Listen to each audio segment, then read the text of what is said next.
Hello and welcome back to another 3 a.m. production video. This is my attempt at a visual podcast where we deep dive into the behind the scenes of movies, characters, animation, Disney, and comic books. For anyone just finding their way onto this channel, welcome. For all of my subscribers, thank you, and I appreciate you coming back. I thought we could bounce into the new year, and we're gonna talk about T-I-double-G-R, that's Bo, Tigger. Now, the wonderful thing about Tigger is Tigger's a wonderful thing. The tops are made out of rubber, the bottoms are made out of spring. The bouncy, trouncy, flouncy, pouncy, fun. But the most wonderful things about Tigger is that I'm the only one. He's the only one. Now, the real book of Winnie the Pooh is based off of the idea that Christopher Robin goes on adventures with all of his friends. Now, in the original book, Tigger's not in it, because the real Christopher Robin didn't yet have the stuffed animal which reflected Tigger, but it quickly became one of his favorites. So in the sequel book, House on Pooh Corner, in Chapter 2, we finally meet Tigger. He shows up on Pooh's doorstep and announces himself in a stylish fashion, and he's very hungry, and he claims to eat everything. But upon trying Pooh's honey, he realizes that Tiggers don't like honey, so they go on an expedition to find food that Tigger will eat.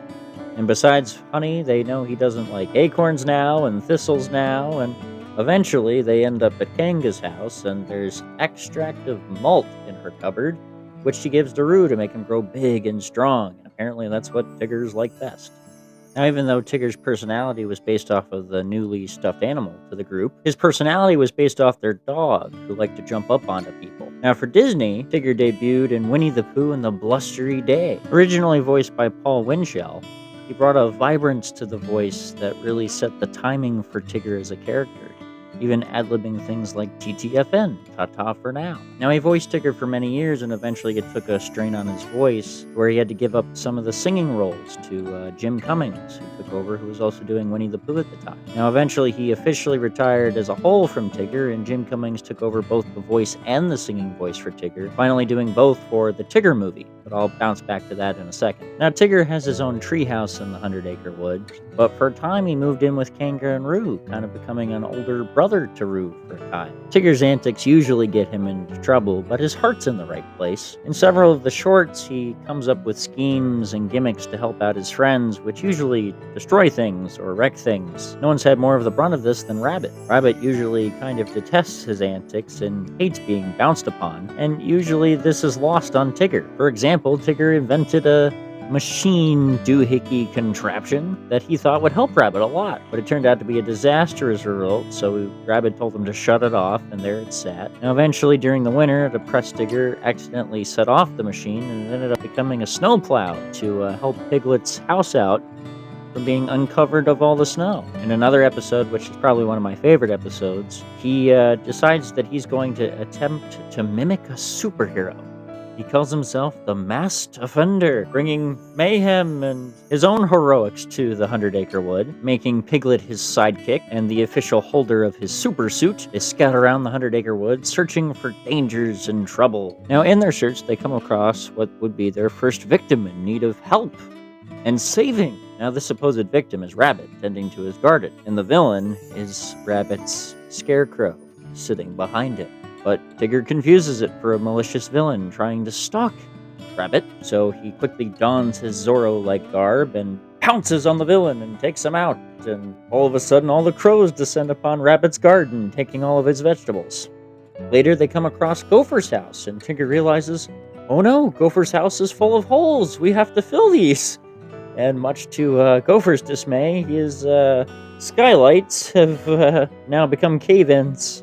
Now, they keep going around the 100-acre like this, finding more and more friends, but in retaliation to all these antics of the Masked Offender, who they don't know is Tigger, the rest of the gang, Pooh, Owl, Gopher, Rabbit, they all team up, and they stage a hoax of this creature made out of glue and other materials to be this huge monster that is trying to terrorize them. So the Masked Offender jumps into action and gets himself stuck.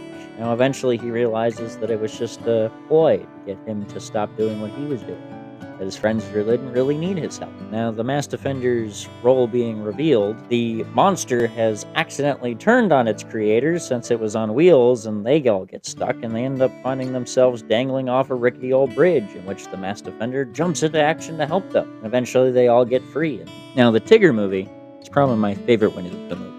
It was the first Winnie the Pooh animated movie to be done digitally instead of hand-painted cells. When they did the promo for it on Disney Channel, they actually had a Third-Eyed Blind song, Semi-Charmed Kinda Life. Now, that trailer had to be taken down because of drug references in the song.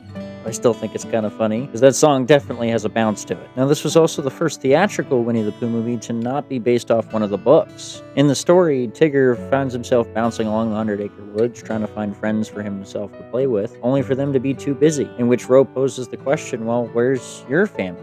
Everybody's got to have a family. Everybody comes from somewhere. So Tigger gets it in his head that he has to have the biggest, bestest family of all time. So he sets out to try and find them, writes them a letter. Now, Tigger's friends feel bad for him, so they write a letter on behalf of his family, only for Tigger to confuse it as his family is coming to see him. So his friends kind of make costumes that make themselves look like Tigger, and they go to his house and they hang out with him. Tigger finds this to be a ruse, so he braves a storm and goes out into the winter to find his family. Eventually, he comes what he thinks is his family tree. Now, if you look closely at that tree, it actually has orange stripes. However, they're not as visible. But as the sequence goes on, when Tigger arrives at the tree, you can barely see the stripes because he feels lonely, like he hasn't found his family. When Pooh and the gang finally show up, they're barely visible, indicating Tigger doesn't know that the family's right in front of him yet. But as he figures it out and he has that epiphany, you can easily spot the stripes, where Tigger has already found his family. It's his friends, cementing the idea of what I think is sometimes the best families are forged in adventure. I want to thank you all for joining me. If you follow along and drew Tigger, please post an image of it down below. I'd love to see how you did. Do you have any recommendations for future characters? Let me know in the comments down below. I'd love to pull them out of a hat at some time. Or if you had a favorite moment with this character, let me know. Until next time, TTFN.